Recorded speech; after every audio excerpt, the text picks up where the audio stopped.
Hello, everybody. Well, as I promised, we are going to make homemade macaroni and cheese with my mom's recipe. So it really should say Mrs. Palumbo's macaroni and cheese recipe, but I thought you'd remember it better with Mrs. Miller's, so it's been passed down, so it's mine now. So this is one of my family's favorite meals. It's a comfort meal. It's got pasta in it.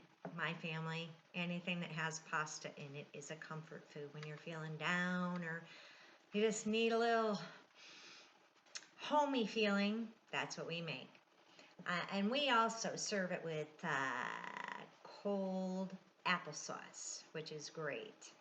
So, first thing we've got to do is to read the recipe. So we're going to talk about how to read a recipe.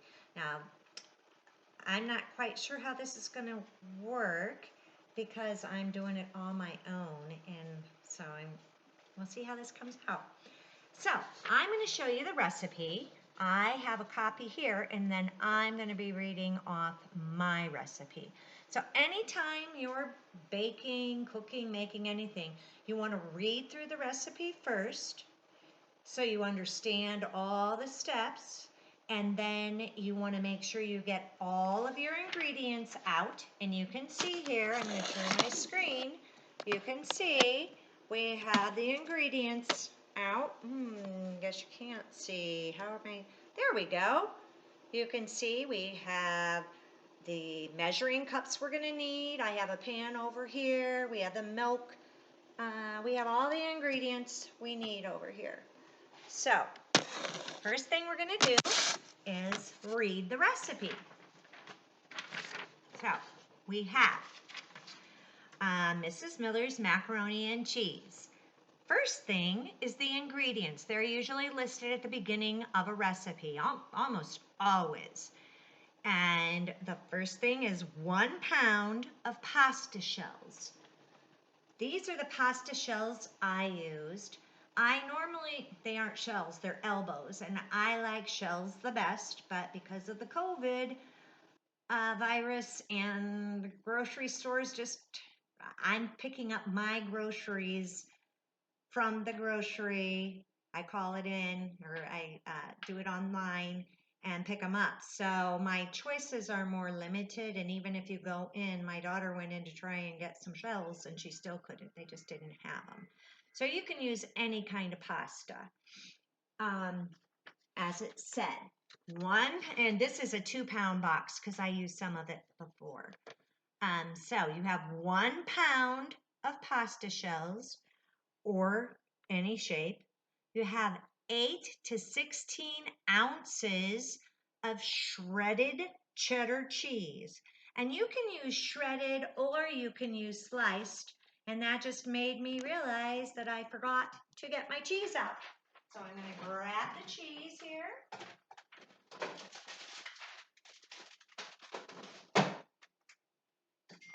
And we'll put it over here too.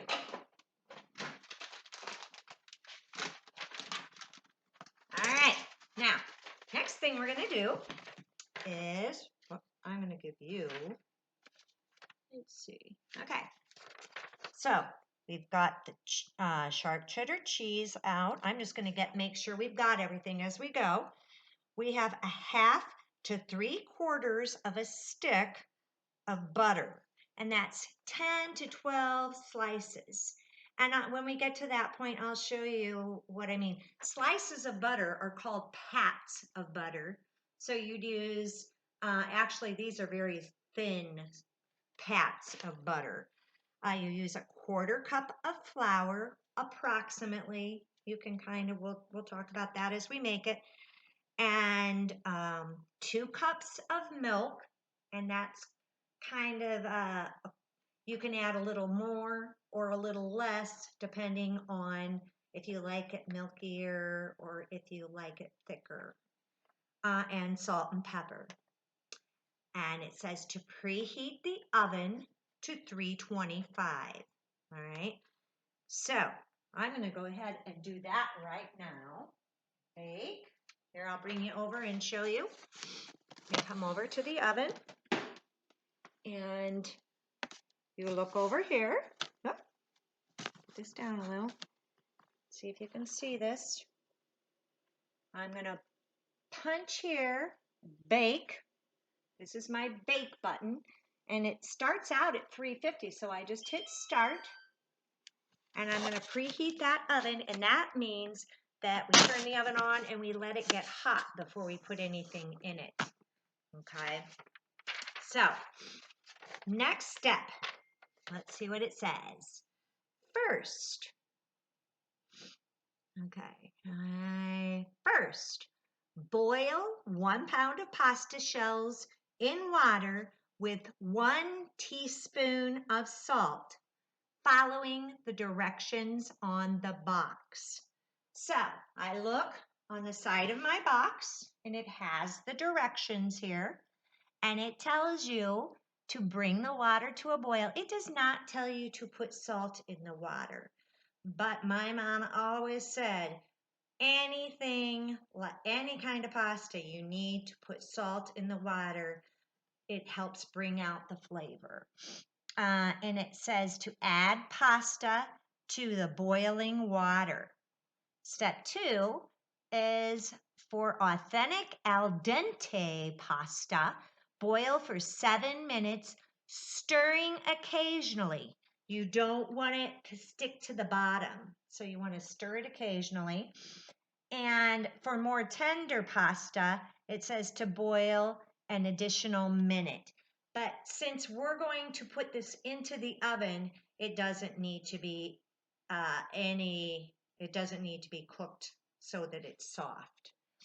And the last thing says to drain well and serve immediately with your favorite sauce. Well, we're not going to use it with spaghetti sauce. So, excuse me. Anyway, next step, and I'm going to use some hand sanitizer here since I just wiped my nose. Okay, so it says to strain the pasta. Oops, here we go. Now we're on this step. Strain the pasta, but do not rinse. Usually when you make pasta, you want to rinse it off because you want to get the extra starch off, because otherwise it sticks together. But when you make macaroni and cheese, you want that extra starch in there because it helps to make the roux, I think. And we'll talk about what a roux is in a minute. Okay. The next thing says to put a layer of pasta in a baking dish, a deep baking dish, and it says to salt and pepper the pasta liberally. Liberally, what do you think that means? Salt and pepper, do you think it means to do it a little bit? Or do you think it means to do it a lot? And actually, if you're liberal, it means you're generous. You do put a lot of salt and pepper on it. I'll show you when I do it, so you get a better idea of how much salt and pepper. But then the next thing is to sprinkle with almost half of the flour. It depends. The bowl we are using, the pan we're using, is smaller on the bottom and bigger on top. So you wouldn't use you wouldn't use a complete half of the 1/4 cup. You would use almost half of it for this. But if you have a pan that is, I don't know if I have something I could show you. If you had a pan, I don't have a deeper pan here to show you. I could show you this pan. This is very hot. Okay. This pan right here is not fluted. It's not smaller on the bottom and bigger on top. So in a pan like that, you could do half and half of everything. We're going to make 2 layers of this. Okay. So you'd put half of the flour in and then cover with cheese. Okay, so you'd use about half of your cheese. I like mine cheesier, so we put quite a bit. We're closer to the 16 ounces, which is 2 bags of shredded cheese. And then it says repeat process with second layer. And then you cook. So when you repeat the process, that means we're going to start it all over again. We're going to go back to the first step after it's boiled and drained, where we put a layer of pasta in the baking dish. So you're going to put another layer of pasta in and follow the recipe again. And the last thing is to cook at 350 for 50 minutes or until it's brown. Some people like theirs not as crusty. Some people like it very crusty. My family likes it crusty.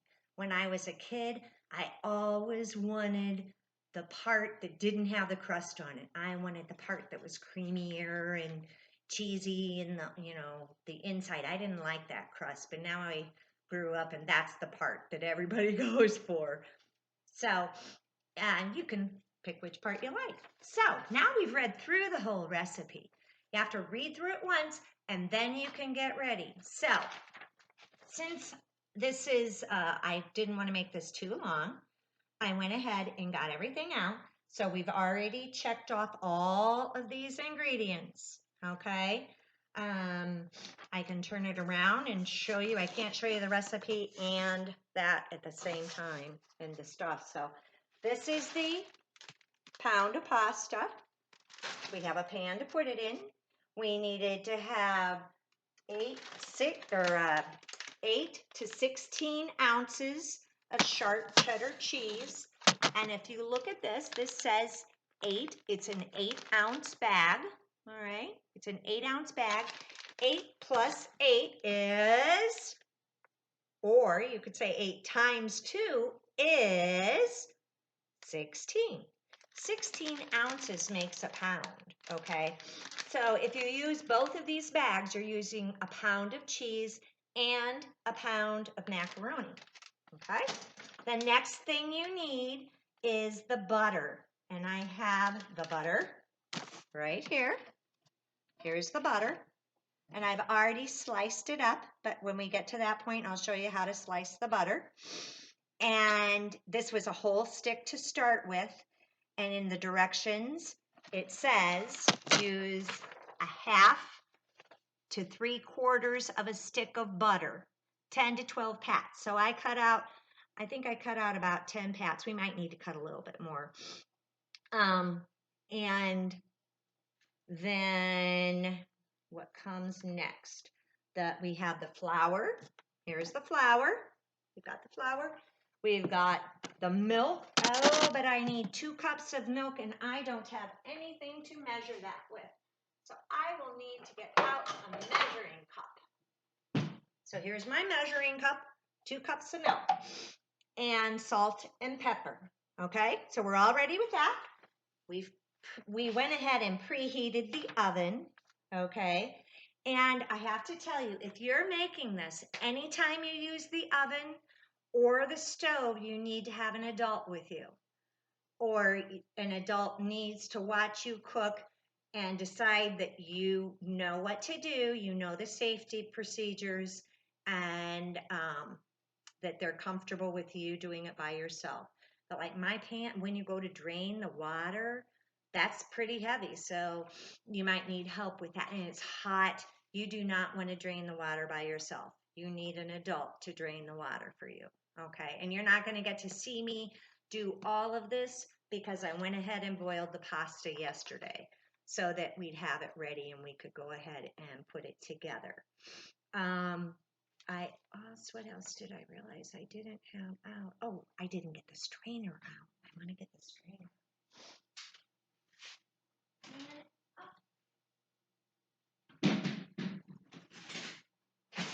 Here, this is the strainer. This is what we'll use to strain the pasta. So, if we were making this, what it said to do in the directions, the first step says to add 1 teaspoon of salt to the, first boil 1 pound of pasta shells in water with 1 teaspoon of salt, following the directions on the box. So we're going to pretend there's pasta in here. And I'm going to show you. Here is the water. It's boiling now. It's ready. So we are going to take our salt. And this is a teaspoon right here. And by the way, the abbreviation for teaspoon is TSP, a lowercase TSP. This is a tablespoon, which is equal to 3 teaspoons. And this would be a capital T B S P, tablespoon. So it's TBSP with a capital T. All right, so we're going to use a teaspoon, which is the smaller one. And you want to make sure that you have it level when you measure it out.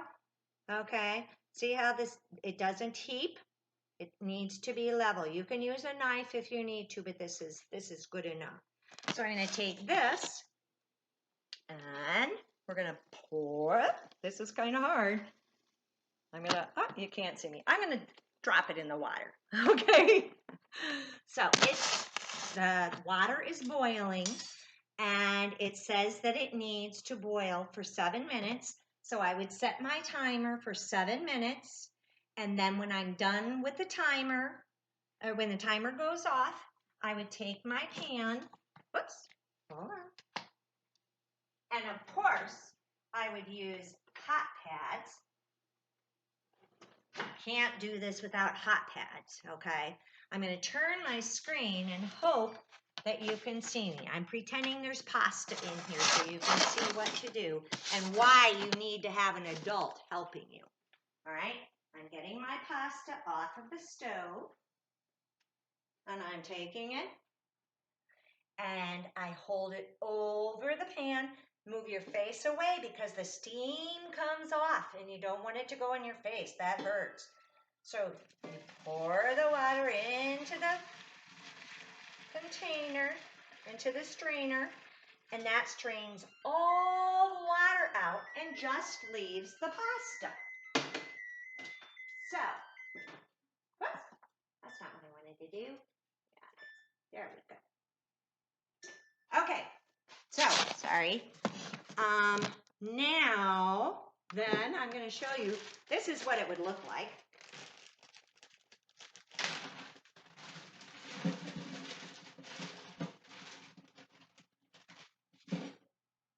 All right, there we go. And this is a little more than a pound of pasta because I made this last night to make sure my recipe was, I had amounts on it because when my mom makes it and when I make it, I don't measure things out. But I wanted you to have a good idea of how much you would want to put in. So, I don't know why this is up here. Close. I don't know if you